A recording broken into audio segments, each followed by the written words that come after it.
something happening here. What it is ain't exactly clear. There's a man with a gun over there, telling me I got to beware. I think it's time we stop, children. What's that sound? Everybody look what's going down.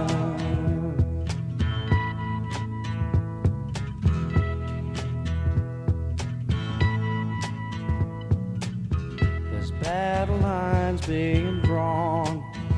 Nobody's right if everybody's wrong. Young people speaking their minds are getting so much resistance from behind. Time we stop. Hey, what's that sound? Everybody look what's going down.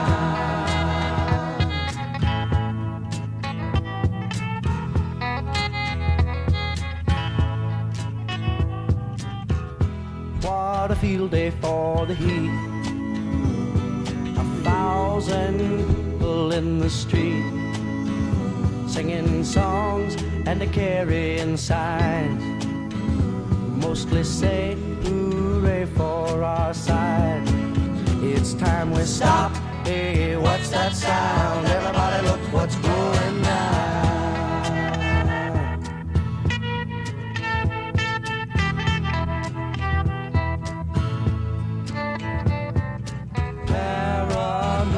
Strikes deep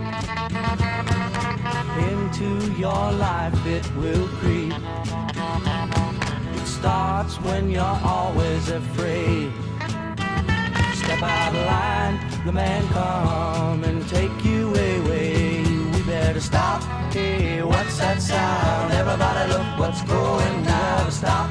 Hey, what's that sound? Everybody look what's going. We better stop now. What's that sound? Everybody look what's going. We better stop. Children, what's that sound?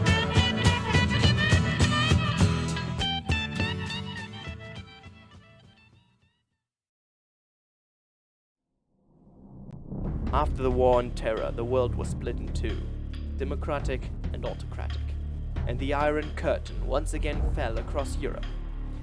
Well, this is definitely how it feels now. The world is divided again. There are autocrats in the east, like Putin, and in the west, there are the democracies. This is certainly oversimplified, but it's the gist of it. It's how it feels.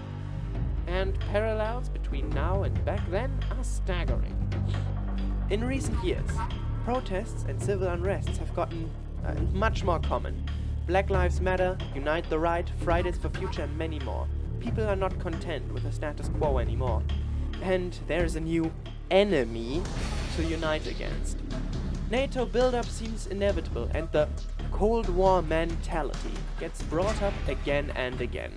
So, one might assume that there's going to be the next Cold War, that we're already in it. However, in my field of expertise, IR theory, we are much more divided. In IR theory, there's the realist branch, and in this realist branch there's an idea called the balance of power. The balance of powers. It describes a world order and who is in charge in it. And like the name says, who is in balance with whom. If there's one power dominating the world, it's a unipolarity. There is no balance, it's just one guy on top. When there are two powers dominating the world, it's a bipolarity.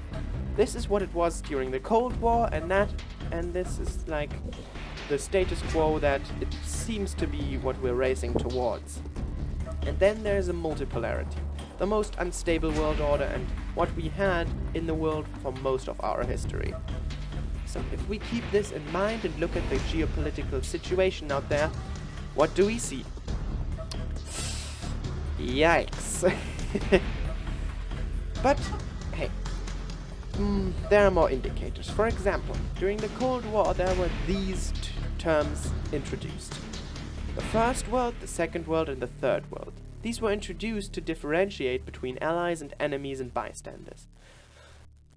First World and Third World are still terms that we use, but after the fall of the Soviet Union, Second World was phased out, to the point that nowadays people don't even remember it being used that way.